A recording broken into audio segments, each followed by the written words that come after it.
Hello everyone and welcome to this video in which we'll be looking at the questions and the answers of a reading comprehension exercise from CAT 2024 slot 2. This should be slot 2.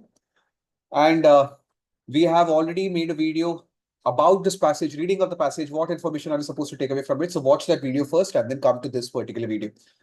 So this passage is about unintended consequences or secondary effects of industrial and technological advancements and inventions, and specifically how global warming and climate change was one of those unintended consequences of inventions that were made for the betterment of society.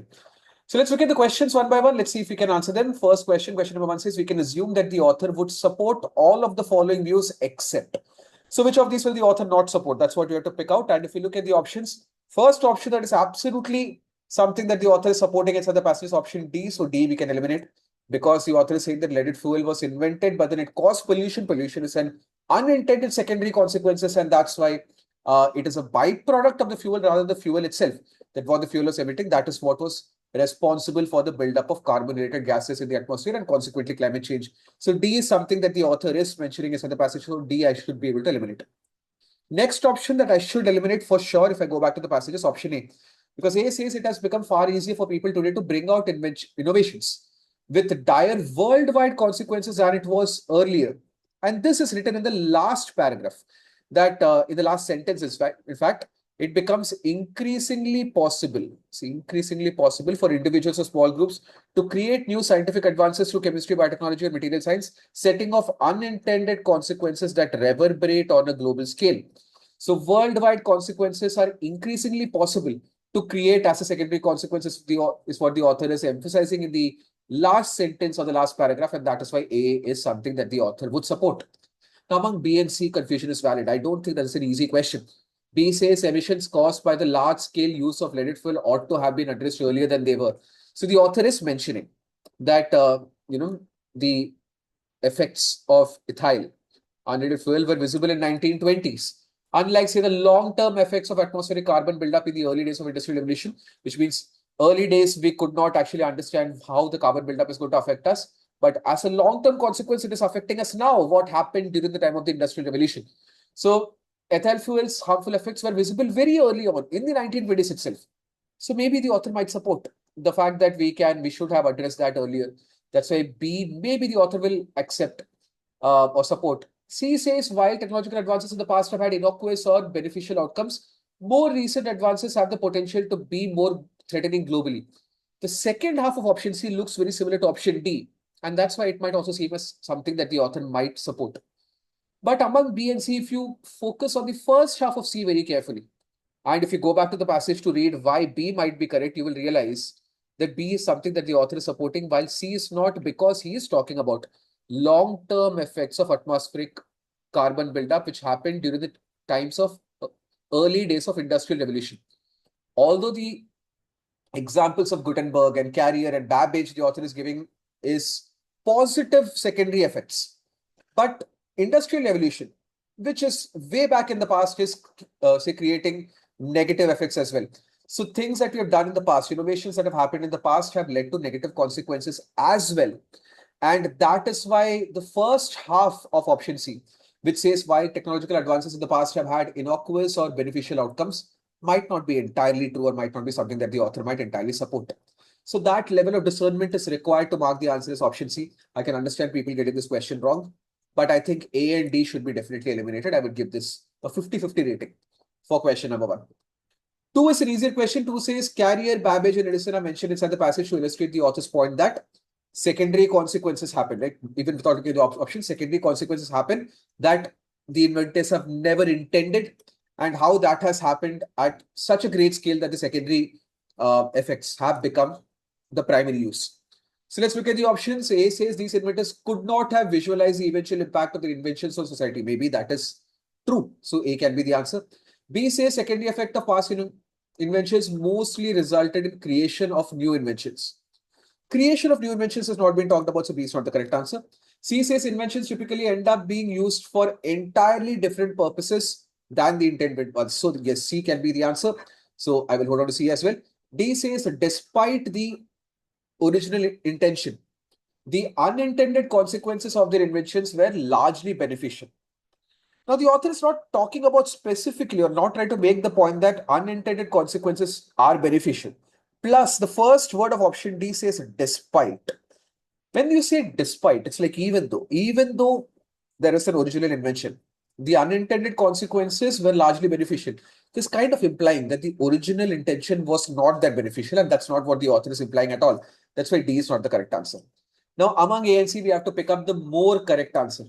A says these inventors could not have visualized the eventual impact of their inventions on society. C says inventions typically ended up being used for entirely different purposes than the intended ones. Understanding the primary purpose of the author is very important. And the author is, through the passage, actually talking about secondary unintended consequences and effects that inventions can have multiple times been shadowed by secondary consequences and effects. And that thought is being better communicated by C.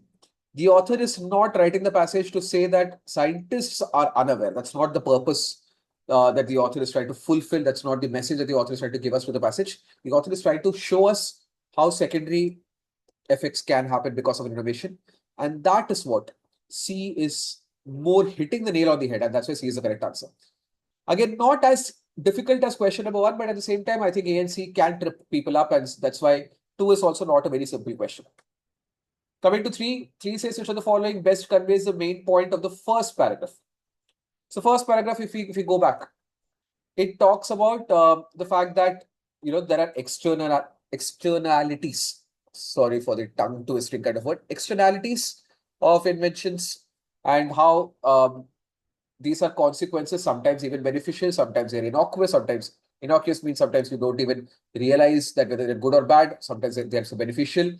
And how Gutenberg inventing the printing press led to the invention of an entirely new device like telescope or microscope. So sometimes things can happen as a secondary effect, which we won't even realize is going to happen during the time of the first, invention is being made. So if we look at the options, A says secondary effects of most major technological advances in the past, especially if they were unintended, have turned out to be beneficial.